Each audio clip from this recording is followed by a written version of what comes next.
Hey, what's up zombies internet? My name is the last Gambit and welcome to a top 5 worst zombies maps of all time in the Call of Duty Zombies experience. Time to get into this very discussional and very controversial video that I'm probably gonna make ever on this channel. So, for the onslaught of dislikes and hate comments that are about to reach this video, I suggest all of you zombies internet to support me and understand this is my own personal opinion. To leave a like, the support would mean a lot, and I'll repeat this again, it's my own personal opinion. So if you feel the need to attack me just because you disagree with me, there's no point in that.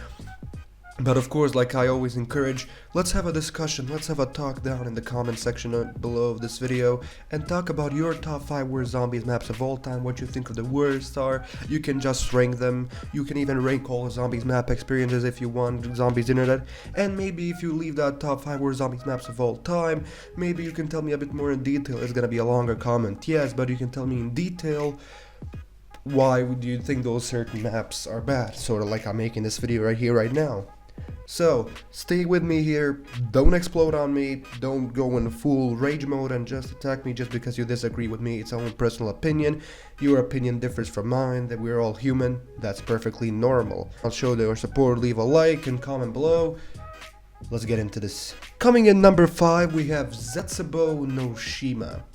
You've heard me correctly, we have Zetsubo no Shima as number 5, aka the least bad of all of them. That's why it's at the last spot, so it's the least bad of all. I mean, in this top 5, as we're getting closer to number 1, the maps are becoming worse and worse, so Zetsubo no Shima overall is not a bad map. My issues are very big with it. For example, just getting to the Pack-a-Punch is like 70% of the Easter egg already completed. An average player, especially a high rounder, I'm more of a high rounder than an Easter egg person. I'm getting into Easter eggs right now. I did beat a couple, of course. I beat a couple of them. I beat the Origins. That's essential. But like Zetsubo, just for you to get to the Pack-a-Punch requires beating the 70% of the Easter egg, and then you have like that completionist in your head and like, well, I unlocked the Pack-a-Punch, and you're like, okay, now I can Pack-a-Punch my weapons, I can get set up, I can go for high round attempts, but you're gonna be like, might as well, I mean, I'm already near the end of the Easter egg, might as well beat it, right? Wrong. That should not have been like that in any case. First of all, it makes the Pack-a-Punch steps way too tedious and not worth getting sometimes. Especially because of the zombies AI and how they swipe and how they attack, it's really difficult, especially for new players. And then, just like the atmosphere, it's all dry, it's a lot of shades of green and gray. Like, the only thing I really love in this Zetsubo no Shima would be what I call it the Godzilla Easter egg, that giant monster in like the background Easter egg.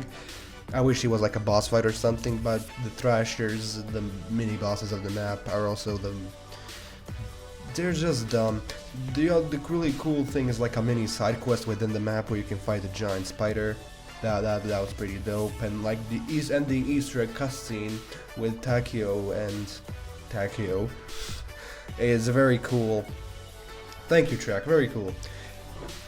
But overall, just the experience, just the map flow, the steps for the Pack-a-Punch, the time, the spiders, the cobweb breaking, everything just doesn't fit in my personal opinion. The map is way too slow in my personal opinion, and I think it could have benefited from more bright colors and change to the Pack-a-Punch, definitely. So coming in number 4, we have Die Rise. Now I'm losing some of you, as in recent memories I'm seeing that Die Rise is becoming a very fan favorite map and very quickly, which really scares me within the zombies community because I do not like Die Rise. I have seen many videos claiming that Die Rise is a definitely underrated map. The only place where it is underrated is because it can be fun once you get this liquefier, but even that I would think about the pre-patch liquefier, not the current. I mean, the current liquefier I think is still top 5 best wonder weapons of all time. That's a future video right there. But it's like, well, I think up until round 30s or later it becomes less powerful. It is still is around 30 or 50, that's where I'm confused. But it's still a really powerful wonder weapon, but the thing is the verticality. First of all, let's start with teasing of the PhD flopper. We had just the verticality of the map, you have to jump around, and just little single misstep, you can kiss your over and just, quit the map. And then let's talk about the best perk ever. Shall we talk about the best perk ever? Who's who? Yeah, I think this is also a part of considering that it's beating a dead horse at this point, because we all know everything about who's who. It's a terrible perk. You respawn with nothing, and then you have to get to your body, or you die. And in that way, it's sort of the novel idea that we have infinite quick revives if we know how to use them properly. And that's a big, big if. I'll tell you right here, right now, even pro players are struggling using who's who. And then we just have that verticality, we have no solid Easter egg to follow, we have pleasing Buddha, that's random. Of course, for some people we have like the transit crew are the characters we play as, and that's even more hated. Personally, that's not one of my issues with Die Rise, as I didn't say in the video. I do like the transit crew, aka the Victus crew. So that's not one of my issues, but everything else of the gameplay wise, the jumping jacks just being Nova crawlers, but done worse. You do get a free perk for them if you kill them all without missing a single shot, but that's like a 0.5% chance that you'll succeed at on their rounds. And then it becomes really difficult on higher rounds, especially with little area to move around. I don't think there's a very solid shining spot on that map. The Pack-a-Punch, at least, is also random. The perks are random in the elevators, and that's really dumb. Sometimes it works, but in Die Rise case, it most definitely didn't. So coming in number 3, we have Dead of the Night. I hate this map. I hate this map with a passion. I hate the characters we play as in this map, even though they're a one-time off, they're still bad. I hate the atmosphere, it's bad, it's disgusting, the map looks disgusting, especially on the Black Ops 4 engine, which makes it look even worse. I think I would enjoy it more if it was on the Black Ops 3 engine and Dead of the Night was the Black Ops 3 Zombies map. It would still be a bad map in my opinion, just by the gameplay itself of it, but it would look prettier at least. And then we had, how many bosses are on this map, or just a chaos map in general? It becomes overcomplicated for no reason, and the novel thing of two players being split into two different areas on the map, which we saw last in Verrucht, is a cool concept, but falls quickly flat on its face. I hate it, especially on this map. It works on Verrucht, but here it doesn't because the map is way too huge. And just getting the Pack-a-Punch again, you have to be the world's greatest detective, Sherlock Holmes or Batman, I don't care. Or, search up a YouTube tutorial of an actual world-greatest detective who actually solved it. That's how every time I open Dead of the Night, I open up YouTube first, and then I open up Dead of the Night, because let's see, how does the Pack-a-Punch go again? How do I get the silver bullets again? Because that werewolf, I ain't killing it any time soon, and I need them. I need to calm down. This was a big rant. I hate. It is number 3, so we do still have number 1, 2, and number 1, but something about Dead of the Night irks me the wrong way. I should have put this map on number 1. Damn. Coming in number 2, we have Voyage of Despair. Now, I will rage and have a less of a rant on this map, but I still hate it. Again, let us quickly get out of rate Black Ops 4 engine, so automatically consider graphics to be worse than a PS2 game. And then we have it's chaos thing, way too many zombie bosses. Especially on this tight, close quarter map like Voyage of Despair set on the Titanic. The map looks huge, then technically it is huge, but it's claustrophobic, and not in a good way, or like a characteristic type way, unlike Classified or 5. Just in a very obnoxious way. Every time you try to go somewhere you can't because there's a zombie horde blocking you, especially on the higher rounds.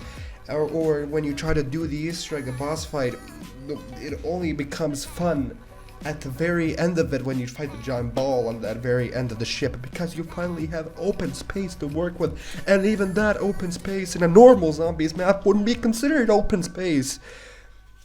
Now I get what Treyarch was pulling here, I get what they were attempting to go for here, they were going for that Shangri-La /5 / classified type tight quarters, close quarters experience, but just unlike those maps, it doesn't work here. This one is difficult just for the sake of being difficult.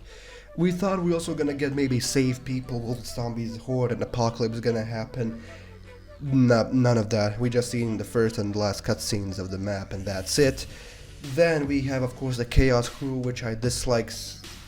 Diego, I still only remember him. And this was our first map. This was the first impression map for Black Ops 4 Zombies as a game, and should it exist. And it didn't foretell a good future for Black Ops 4 Zombies. That really, but I mean, it started off like Black Ops 2 Zombies. It started off terribly, but Black Ops 2 Zombies recovered. Here's the thing with Black Ops 4 Zombies: it never recovered fully. So coming in number 1, speaking of Black Ops 2 Zombies and disastrous launches, we have Transit. Just thinking of this map and talking about this map is beating a dead horse at this point. I don't hate it as much. I definitely hate Voyage of Despair and Dead of the Night more. Believe me, I would rather put in Black Ops 2 Zombies and play Transit than play those maps. If not, just for the sake, I do actually enjoy the Victus Crew, if that's the only reason for it. Okay, so be it. The Easter egg on this map, let's start off with that, is completely dumb and boring, and the Avogadro thing. That's one of the things that Black Ops 4 Zombies did well. They handled Avogadro well. And they fixed whatever him as an abomination was in Black Ops 2 Zombies and Transit. One of the worst zombies mob bosses of all time, that's what I can tell you. First of all, he becomes really annoying. Second of all, if you have the Gambit and Knuckles, 2 hits, he's done. And then we have the Denizens. Shall we talk about the Denizens? Yes, I love this new innovation you brought in, Treyarch. Being punished because I'm moving. You have the lava, you have the fog, you have the Denizens. Now, from technicality's perspective, we understand why Treyarch had to do that. They were dealing with the last generation systems. Maybe on PC it could have worked, but on the last generation of consoles, PS3 and Xbox 360, it wouldn't work. The console would crash, the game would crash, everything would just fall apart. And we get a lot of that lag if people enter theater mode and enter Transit going really fast across the map. There's a lot of non-finished textures, and that's why the fog is there. There's a lot of areas that aren't complete because they didn't have the system power at the time to complete.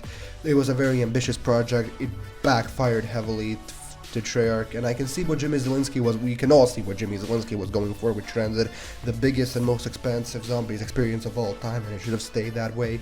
And then, like, why couldn't they just add an interact button where you can tell the boss to stop and he'll wait for you until you go back and then press go? Why does it have to be automatic? It's one of the quality of life features that would improve this map overall, and I don't think it would really hurt the map in systematically and technically if they added that. And that would be like the biggest improvement. Just add an interact button with Ted. That's it. And like the interact button can just be like stop, go, and when you say stop, it doesn't stop for like what, couple of seconds, and then he leaves, he stays until you come back and press start again. That'd be very cool if they added that. And then we have just like some areas are completely filler on this map. Like, I would feel if they completely removed it from the map wouldn't feel different at all. Like Nacht there and Toten, I don't know what Nacht is doing there. As it was established, it was in Germany. How did it ended up in the US? Now we have theories, it's just like a base that the US government in the zombie storyline established to have similar tests like an actual Nacht der Untoten in Germany. But I see this more of a Jimmy Zielinski trying to do an Easter egg to Nacht der Untoten. And there's nothing there, there's no reason to go to Nacht at all, except to get a part of a wonder weapon that's pretty pointless. Probably the worst wonder weapon of all time, the jet gun. You'd spend all this time, spend at least 20 minutes, or maybe up to an hour, depends on what kind of a player are you, and then only to get it and break it after killing 2 zombies. This is Transit, motherfucker. This is Transit. Thank you everyone for watching this video. If you will, leave a like, support would mean a lot, share this video with your friends, your families, show them how I raged today. Comment down below your personal opinions, and if you enjoy the commentary and you're new to the channel, hit that subscribe button. Let's grow our zombies internet army. Thank everyone for this incredible support. We're off to a great 2020. Not really, especially with the World War 3 memes and a lot of war memes, and a lot of bad things are already happening in Australia and stuff. By the way, if I have event supporters who live in Australia, I'm here with you guys. I'm sorry everything that's happening. It's pretty awful. But we should not dwell on that. Enjoy this video for maybe your entertainment purposes, as well as turn on notifications so you can join the Zombies Internet Army and you can get notified when I upload a brand new video. Thank you everyone so much for watching. I'm the Last Gambit. See you in the next one, and bye!